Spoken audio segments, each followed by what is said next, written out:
Mesdames, Mesdemoiselles et Messieurs, fidèles auditrices et auditeurs, bonjour et bienvenue dans votre émission littéraire SLAP, Salon littéraire africain de Paris, votre revue panafricaine. C'est un réel plaisir pour moi de partager avec vous cette édition de votre émission. C'est une émission spéciale Côte d'Ivoire.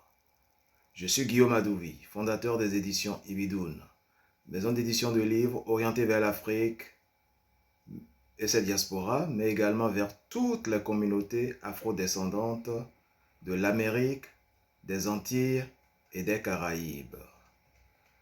J'introduis la présente édition par quelques-unes des citations de notre illustre personnalité du jour. Je cite: « Les animaux traitent mieux les blessés que les hommes. Le bébé de la laitière dort en paix, parce qu'il sait qu'il aura du lait, quoi qu'il arrive. Allah, dans son immense bonté, ne laisse jamais vide une bouche qu'il a créée. Peut-être que l'art du roman repose sur l'émotion. » Fin des citations. Je suis sûr que vous avez déjà deviné bien longtemps de qui il s'agit. Bien sûr de Amadou Kourouma, l'immense Amadou Kourouma. Votre rendez-vous littéraire de ce jour est donc consacré à Amadou Kourouma, un illustre écrivain et haut cadre ivoirien et panafricain. Un des plus panafricains des Africains d'ailleurs. Vous comprendrez pourquoi. Il a exercé en tant qu'assureur, actuaire, spécialiste de l'assurance, la réassurance, la prévoyance et de l'actuariat.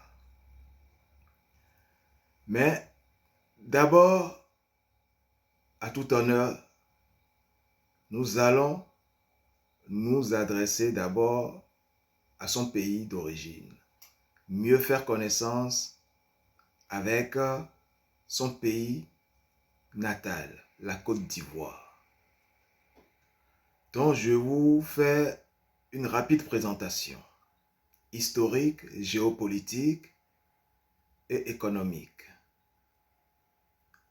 Nous allons procéder donc à la présentation du pays de notre hôte, Amadou Kourouma, sa Côte d'Ivoire natale. La Côte d'Ivoire, ou la République de Côte d'Ivoire, la RCI, est un État situé en Afrique dans la partie occidentale du golfe de Guinée. D'une superficie de 322 462 km², elle est bordée, la Côte d'Ivoire, au nord-ouest par le Mali, au nord-est par le Burkina Faso, à l'est par le Ghana, au sud-ouest par le Libéria, à l'ouest, nord-ouest par la Guinée et au sud par l'océan Atlantique. Elle présente, la Côte d'Ivoire, sensiblement la forme d'un carré d'environ 560 km de côte.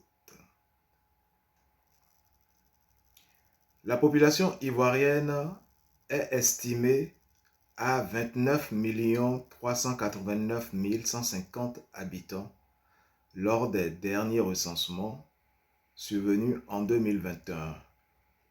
Certainement pas le dernier, mais les chiffres que nous avons datent de 2021. Et nul doute qu'avec l'accroissement démographique, le nombre d'Ivoiriens aujourd'hui dans le monde devra dépasser les 30 millions d'habitants en Côte d'Ivoire. La Côte d'Ivoire a pour capitale politique et administrative Yamoussoukro. Mais la quasi-totalité des institutions se trouve à Abidjan, son principal centre économique. La langue officielle de la Côte d'Ivoire est le français. mais quelques 70 autres langues et dialectes y sont couramment et quotidiennement parlés. D'abord, sous protectorat français en 1843, puis colonie française depuis le 10 mai 1893, le pays acquiert son indépendance le 7 août 1960, sous la houlette de Félix Houphouët-Boigny, ancien député à l'Assemblée nationale française et ancien ministre de la France. Félix Houphouët-Boigny est donc le premier président de la République de Côte d'Ivoire. L'économie ivoirienne est essentiellement axée sur l'agriculture, notamment la production de café et de cacao, mais aussi de l'EVA. Elle a connu au cours des deux premières décennies, d'après l'indépendance, un essor exceptionnel, au point où le pays fut comparé à la Suisse de l'Afrique. Le français est donc la langue officielle de la Côte d'Ivoire et plus de 80% des habitants du pays le comprennent et le parlent quasi couramment. Selon l'OIF, en 2009, 99% des habitants de la plus grande ville du pays, Abidjan, savent lire, écrire et parler français. Aujourd'hui, plus du tiers de la population de la Côte d'Ivoire a le français comme langue maternelle, surtout parmi les jeunes générations. Donc, c'est un grand pays francophone et francophone dans l'âme. En plus du français, parlé par la majorité des Ivoiriens, plus de 70 autres langues sont parlées, comme je disais, sont parlées au quotidien, principalement dans les zones rurales. Parmi ces langues parlées, les plus parlées dans le nord sont le sénoufo, qui compte plus de 2 400 000 locuteurs, et le malinké. Mais on y compte aussi d'autres langues régionales. Par exemple, le maouka et le koyaka. Le maouka et le koyaka. Pour parler par plus d'1 500 000 locuteurs. Plus au centre, le baoulé, avec plus de 7 200 000 locuteurs. Le bété, avec plus de 3 millions de locuteurs, sont les langues les plus parlées.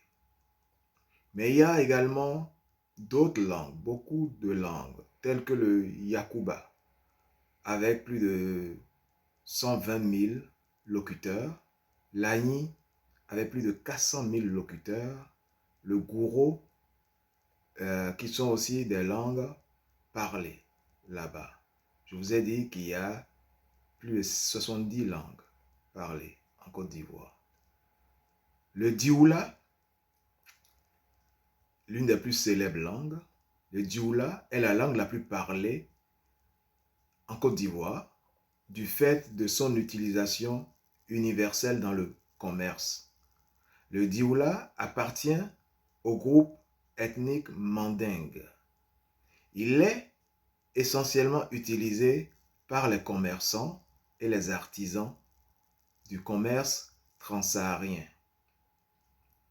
dans le but de faciliter les échanges commerciaux entre les grands groupes ethniques du nord de la Côte d'Ivoire, ainsi qu'avec les pays frontaliers, le Mali, le Burkina, la Guinée, où les communautés malinké sont plus représentées.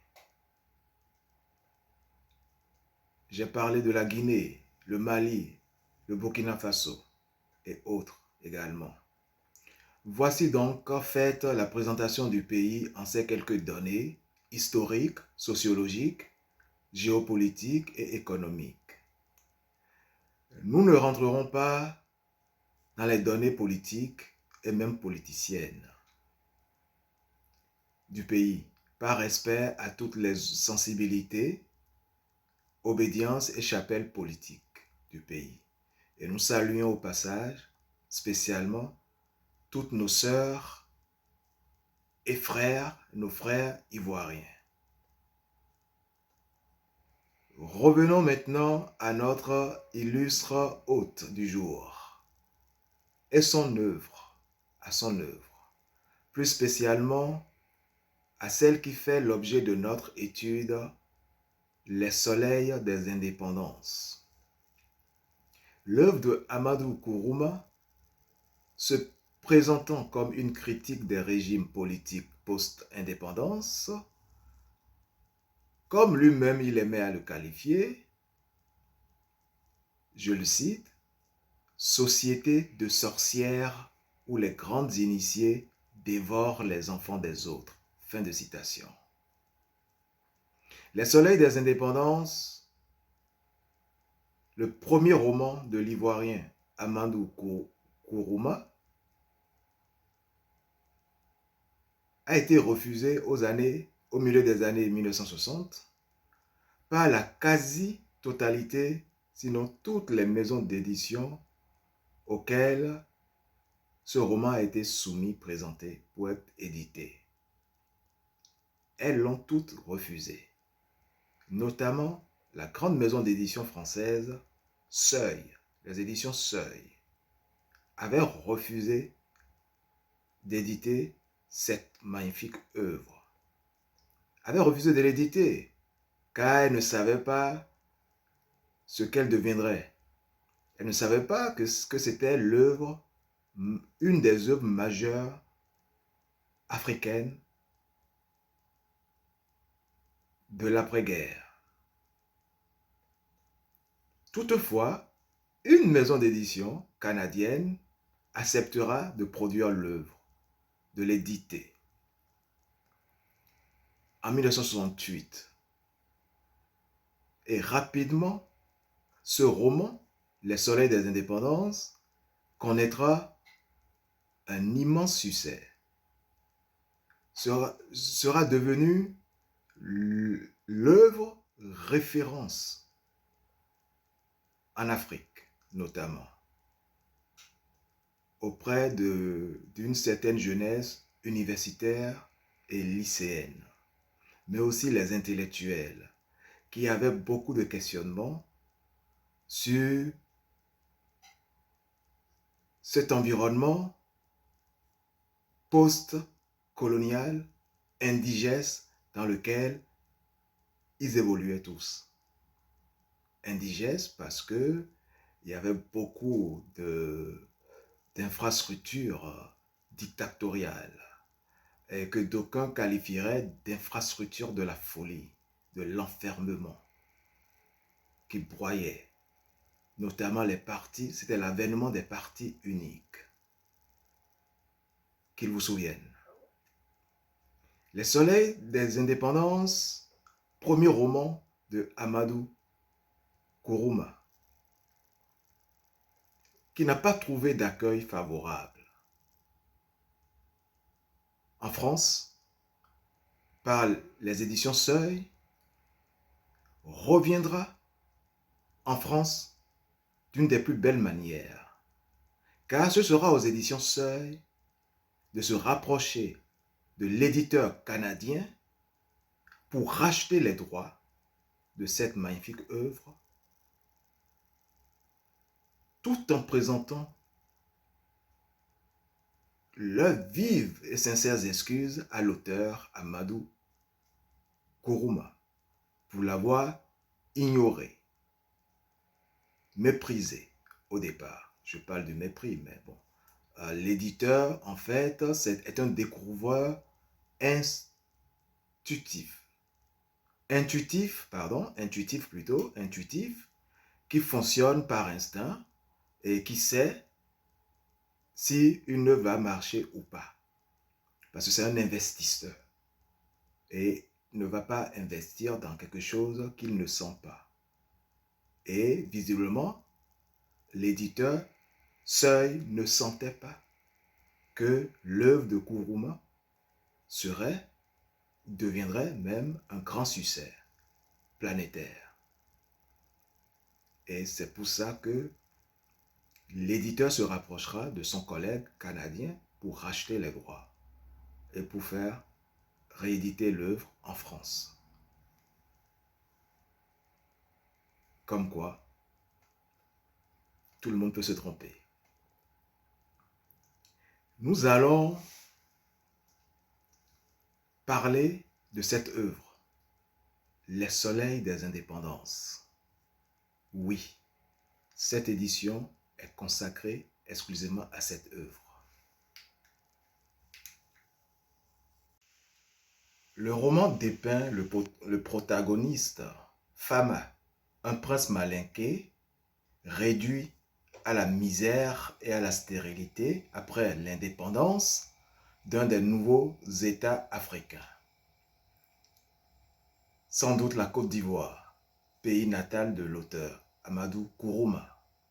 Ce dernier, le prince malinqué Fama, descendant des princes Doumbouya, du Orodougou, est né dans l'or, l'abondance, le manger à volonté, l'honneur et les femmes. Page 12. Fama vit comme un charognard dans la capitale de la côte des ébènes. Les indépendances ne lui ont apporté rien que la carte d'identité nationale et la carte du parti unique. Page 25.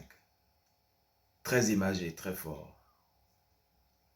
Rentré dans son village natal de Togobala pour les funérailles de son cousin, après 25 ans d'absence, Fama n'y retrouve que quelques habitants vivant dans l'indigence et la superstition. Après une période d'incarcération pour implication dans un prétendu complot politique, l'ancien prince Fama, tentant de regagner son pays de résidence, meurt près des tombes de ses aïeux. Sans épargner la période coloniale, Amadou Kourouma peint une image sombre de la vie dans un pays africain postcolonial, récemment devenu indépendant. Entre guillemets. Oui. Pourtant, si dans un article nécrologique sur Kourouma, l'écrivain guinéen Tierno Monenembo qualifie Les Soleils des indépendances d'œuvre refondatrice, véritable point de repère pour les générations suivantes. Il ne fait pas uniquement allusion au caractère éminemment politique du texte, mais également à la langue novatrice de l'écrivain Amadou Kourouma. Une question demeure, ou des questionnements demeurent, auxquels l'auteur a essayé de répondre durant toute l'œuvre. Quel sera le sort de Fama, authentique prince malinqué, au temps de l'indépendance et du parti unique? L'ancien et le nouveau s'affrontent en un duel, tout à la fois tragique et dérisoire, tandis que passe l'histoire avec son cortège de joie et de souffrance. L'indépendance, dans l'œuvre, est célébré. Les soleils. Le soleil, télé en malinké, qui symbolise le soleil. Télé également symbolise le temps. Télé symbolise le renouveau. Et télé symbolise également une nouvelle ère. Cette nouvelle ère qui s'annonce ou qui arrive fera connaître des fortunes diverses à tous. Certains n'auront pas le choix entre adhérer au parti politique et se taire, ou parler et être arrêté, incarcéré, condamné lourdement, ou quitter le pays. C'était comme ça la tendance pour tous les pays africains. Car les nouveaux hommes, ceux nous appelons les pères de l'indépendance, ont tous trahi l'idéal démocratique auquel aspiraient pourtant les populations. Qui vous souviennent que tous les intellectuels qui avaient été séduits par ce courant nouveau, par cette ère nouvelle d'indépendance, ont tous été déçus. Ils ont été déçus, notamment et principalement bon nombre de ceux qui avaient suivi Sékou Touré en Guinée. Et il y avait une flopée d'intellectuels qui croyaient encore au discours, au socialisme et autres africanités, les valeurs endogènes. Mais les pères des indépendances ont tous fait de l'autoritarisme. Et c'est ce qui conduira justement Amadou Kourouma à fuir la Côte d'Ivoire. Comme de l'autre côté, Camara Laye devra fuir la Guinée. Et bien d'autres. Juste pour le parallèle. Au-delà de la fable politique, Amadou Kourouma restitue comme nul autre toute la profondeur de la vie politique, de la vie africaine. C'est vrai, il y a une forte africanité, authenticité dans cette œuvre, émaillée de très fortes doses de superstition également.